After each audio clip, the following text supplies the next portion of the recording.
Hoy vamos a tener a una invitada muy especial.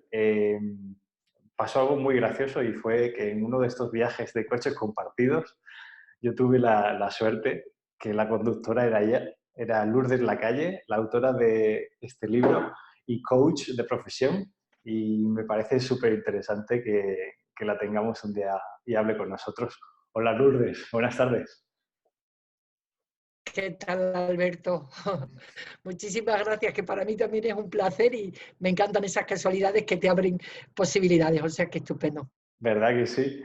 Y bueno, pues en aquel entonces Lourdes había sacado este libro que se llama Habla a pesar del miedo, que bueno, vamos a hablar de él, y tenía en mente sacar otro que se llamaba, bueno, se llama Habla la estrategia, ¿verdad?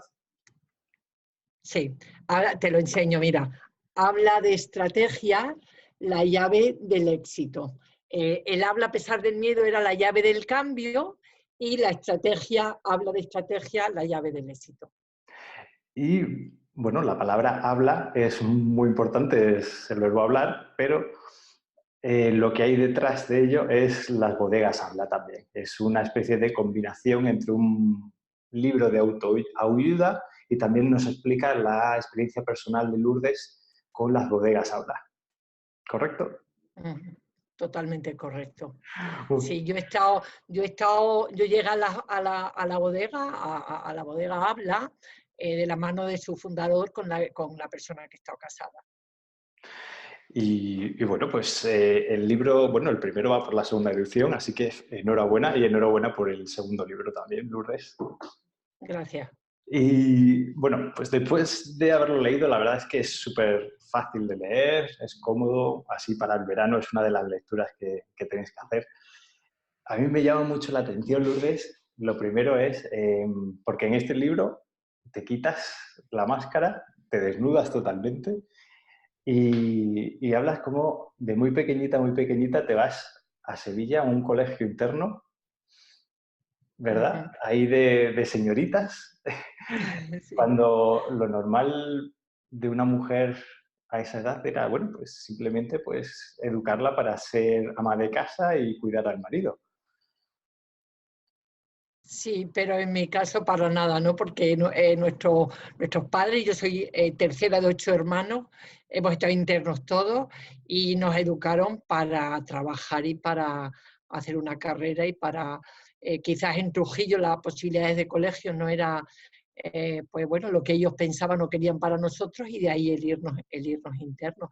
Me voy interna, estuve interna de 10 años, entré con 10 años hasta los 14, 15. ¿Y cómo eran esos internados así de señoritas?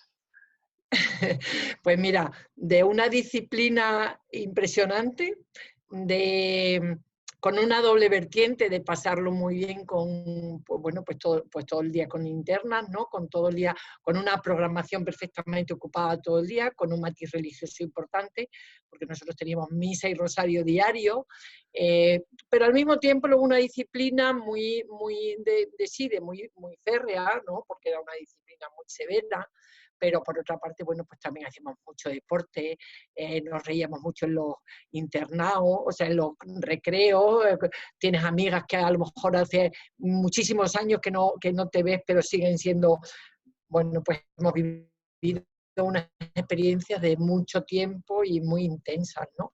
Pero con esa doble vertiente de, por una parte, la dureza del internado y lo que es sacarte de tu casa y quitar de ese contacto con tus padres y con tus hermanos, ¿no? Yo en mi caso éramos 3 hermanas y estábamos juntas allí, dormíamos juntas en una habitación, pero al mismo tiempo esa posibilidad que te da también pues una independencia, una disciplina. A mí no me cuesta nada la disciplina porque la traigo muy arraigada, ¿no? Y eso, y también mucha actividad, ¿no? El no estar nunca en parada, mucho deporte, mucho estudio, muchas actividades, ¿no? Bueno, como todo con su parte buena y su parte no tanta.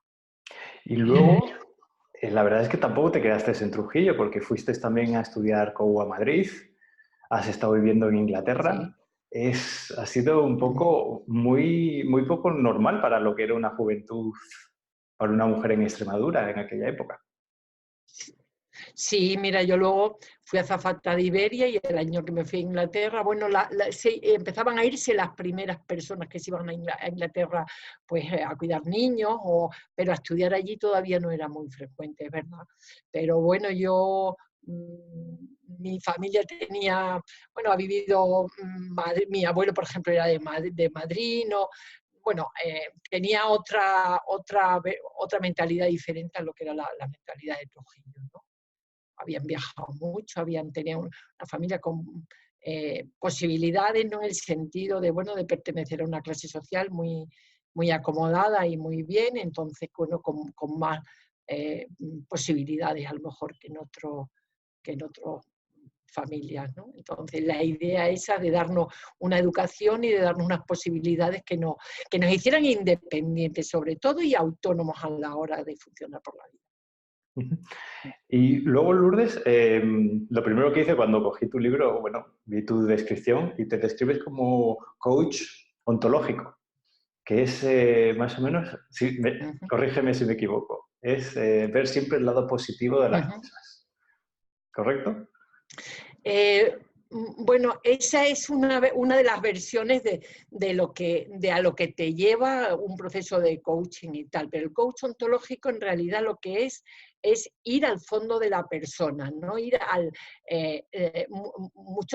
Otros tipos de coaching trabajan con el exterior, ¿no? Con lo que es hacer, etcétera, ¿no? Entonces, con muchos planes de acción, con tal, pero todo eso no da resultados si tú no cambias en tu interior. Entonces, el coach ontológico lo que hace es ir al interior de la persona para trabajar con sus emociones y creencias y su estado corporal o físico, desde esas tres áreas donde modificar algo que repercuta en los otros tres, ¿no? Normalmente se trabaja mucho en lo más profundo, que suele ser lo emocional, y de ahí sacar la creencia asociada a la emoción y el síntoma físico, si es que lo hay, ¿no? Hay una frase aquí dentro del libro que dices y te refieres, cuando uno cambia por dentro, todo cambia. Y me pareció fantástico. Tiene toda la lógica, ¿no? Si yo en algo que ocurra lo más simple, en lugar de ver un problema, veo una ventaja, y siempre pongo un ejemplo que puede ser, que está a la orden del día. Si a mí me echan de un trabajo y me quedo sin trabajo, puedo pensar que qué horror, pues que no tengo cómo pagar mi hipoteca, que ya no voy a encontrar ningún trabajo, que se me aproxima todo un mundo oscuro, ¿no? O puedo pensar que mira qué buena oportunidad para estar 2 años que tengo paro todavía, haciendo un proyecto que posiblemente antes no había tenido la oportunidad por estar trabajando, y que maravilla pensar que voy a poder llevarlo a cabo con esta oportunidad, ¿no? Verlo de una manera o verlo de otra, pues en la persona cambia, es otra cosa. Mira, me ha pasado una anécdota que para mí ha sido impresionante, y llevo varios días reflexionando sobre ella, porque yo estaba en el campo hace 2 o 3 semanas, y iba paseando en ese libro que tú tienes delante. Yo hablo de un ejercicio que hago, que es mi hora de poder todas las mañanas. Y salgo a pasear, y en ese paseo hago el recorrido haciendo un ejercicio por dentro de cuatro fases, que además aprovecho para decir que se pueden bajar de mi página, de lourdeslacalle.com, en recursos gratuitos se lo pueden bajar. Bueno, pues yo iba haciendo ese ejercicio por la mañana, que para mí ha sido de una expansión y de una creatividad, y de darme por la mañana una inyección de vitalidad impresionante. Bueno, pues yo iba por un camino hacia la sierra, concretamente en Gredo, tenía enfrente Gredo según iba subiendo hacia arriba, y de pronto 3 perros corriendo, ladrando hacia mí, 3 mastines enormes de grandes, además uno como leonado, y yo miré alrededor, no había nadie en todos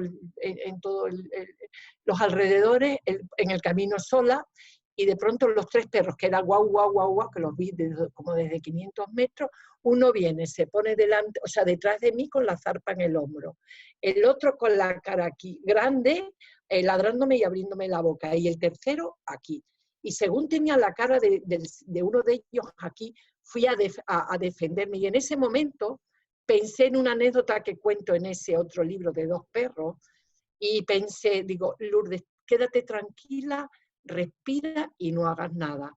Y fue como automático y como casi milagroso, porque el del que me tenía apoyado la zarpa en el hombro se bajó, el de aquí se bajó, el tercero se bajó y los tres hicieron pum, pum, pum y se fueron por otro camino. O sea, fueron décimas de segundo que el cambio mío procuró el cambio de los perros. Yo de pronto dije, bueno, cuando me decía una amiga, ¿no te pusiste a llorar? Digo, no, me puse a dar gracias. Luego, hay otro comentario dentro del libro que sobre todo pones ejercicios, que dice qué hacer cuando pues, tu cabeza va por un lado y tu corazón va por otro. Y creo que Sí, ahí sí que nos vemos muy reflejados, ¿no? A veces. muy reflejado. Quizás ese es el trabajo más importante que a nivel de desarrollo personal nos toca hacer, esa división que tenemos entre lo que pensamos y lo que sentimos. Y el equilibrio no aparece hasta que no estamos unificados, ¿no? Cuando realmente, yo digo, la coherencia viene cuando pensamos, sentimos, decimos y hacemos en la misma línea. Ahí aparece el equilibrio. Entonces, ¿qué hacer? Pues esa es una de las cosas que hay que trabajar con un profesional. Probablemente yo por lo menos lo he hecho así. Es muy difícil hacerlo solo, aunque podemos llegar al acuerdo, pero cuando la división esa es importante, se necesita un profesional que nos haga establecer un diálogo entre los dos de manera que puedan aproximarse. Y bueno, y luego entre consejos y ejercicios, luego ya hablas más a fondo de lo que es la experiencia con la bodega, que fue lo que inicialmente era ¿cómo poner? Una idea entre dos personas, una sociedad entre dos, terminó siendo pues la peor de las pesadillas, ¿no? De eso va el libro, ¿no? El libro va de cómo una sociedad que era el 50%, lo que era la propiedad inicial de Bodegas Habla, y bueno, y de la persona que por la que yo voy allí, que luego yo me caso con ella y pasa a ser mi marido. Él fue el fundador de la bodega y por una serie de circunstancias y el destino, con este socio al 50%, bueno, pues todo termina en que él lo ha perdido todo y su socio, bueno, pues ha salido de alguna manera más o menos beneficiado, ¿no? La historia va alrededor de eso y de cómo nosotros perdimos absolutamente todo, pasamos de una abundancia muy grande a no tener un solo ingreso. Y eso se produce por lo que va desde el 2010 al 2014, que es donde se desarrollan los hechos que yo cuento en ese primer libro. En primer lugar, a pesar del miedo, porque yo entiendo, cuando yo me decido a contar la historia, yo había captado que era una historia, bueno, que en los tribunales de alguna manera, pues por diferentes vías estaba en los juzgados, no se había llegado a una resolución, pero sí había una cosa que para mí era muy importante, y es que la historia era lo suficientemente importante porque para mí había perjudicado a muchas empresas, en concreto a nosotros, y en esa pérdida y en ese perjuicio la historia había permanecido en silencio, como el vino, como él habla del silencio, y yo no estaba dispuesto a que esto quedase en el silencio de los papeles olvidados, ¿no? Ahí me encuentro en la situación de querer contarlo, de verme obligada a contarle, porque si no sentía que me hacía cómplice, y lo cuento desde tres perspectivas: desde la perspectiva de terapeuta y coach, como es mi profesión, desde la perspectiva de haber participado y pertenecido a la historia, y como observadora de la historia, ¿no? Luego ya pasamos a lo que es habla de estrategia. Uh-huh. Y, Bueno, mira, sí, y dime. nada, pues era simplemente que se te quedó por decir aquí que tuviste la necesidad de hacer el segundo libro, ¿no? Pues mira, siguiendo un poco dos cosas, porque ahí la historia, de como yo la voy contando, puesto que lo has leído, yo voy haciendo una semejanza o voy contando la historia de marketing que se hizo para poner el vino en el mercado, voy haciendo al mismo tiempo, de forma paralela, cómo la vida personal y la empresarial está muy ligada y cómo nuestra forma de ser nos la llevamos a la empresa, y ahí hablo de los matrimonios conyugales y de los matrimonios empresariales. Entonces, ese libro es muy emocional, como tú has dicho, yo me desnudo en el sentido de que cuento cómo yo vivo todo el proceso, cómo todo lo que yo voy sintiendo, cómo yo voy saliendo y viviendo todo aquello, cómo voy procurando ver la parte positiva. Entonces, el libro es muy emocional, de energía femenina. Bueno, pues este habla de estrategia, el segundo es todo lo contrario, es un libro es masculino, es más racional, y en ese primero yo pretendía tocar el corazón de las personas y de ver, de sensibilizarlas a que para mí era una historia que tenía que movilizar cosas, no tenía que movilizar a gente que tuviera información, tenía que movilizar a responsables de la historia, a las personas que habían participado, pues como era el otro socio, como era la entidad bancaria, como eran los distintos personajes. Bueno, pues en ese libro yo he tocado el corazón de mucha gente, tengo unos testimonios maravillosos, pero no ha sido suficiente para los que tenían el poder político y judicial, ¿no? Entonces, él habla de estrategia, pues ya con esa, en lugar de con tanta carga emocional, habla desde una perspectiva mucho más racional, ¿vale? Yo llegué a obtener la información de que el libro podría ser decisivo a la hora de resolver de otro modo el problema empresarial que yo cuento ocurrido en Bodegas Habla y que lleva a que unos pierdan mucho y otros ganan bastante. Entonces, en esa coherencia y en esa creencia mía de lo importante que era que escribiera el libro, yo voy y lo hago. Y me he sentado a gloria. Me imagino. Me he Y sentado a gloria. hablamos de esos protagonistas y la verdad es que son protagonistas muy poderosos porque, por ejemplo, Lourdes, editas tu segundo libro y casi nadie se hace eco de ello.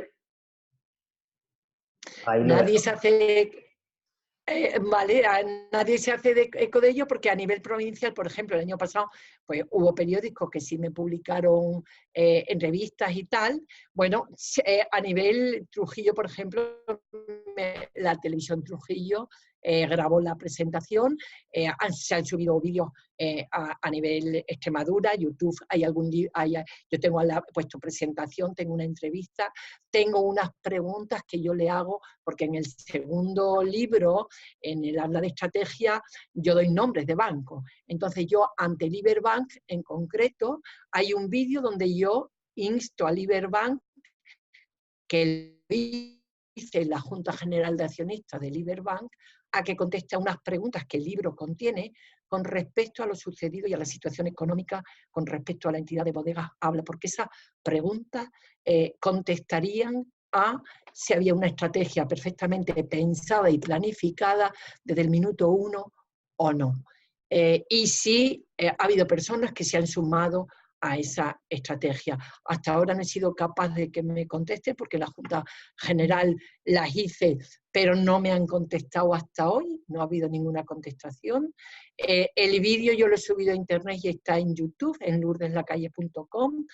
Hay un vídeo que pone que está en la Plaza de Santa María, ante la sede de Liberbank, y ojalá algún día esas preguntas tengan respuesta porque aclararían el asunto. Sí.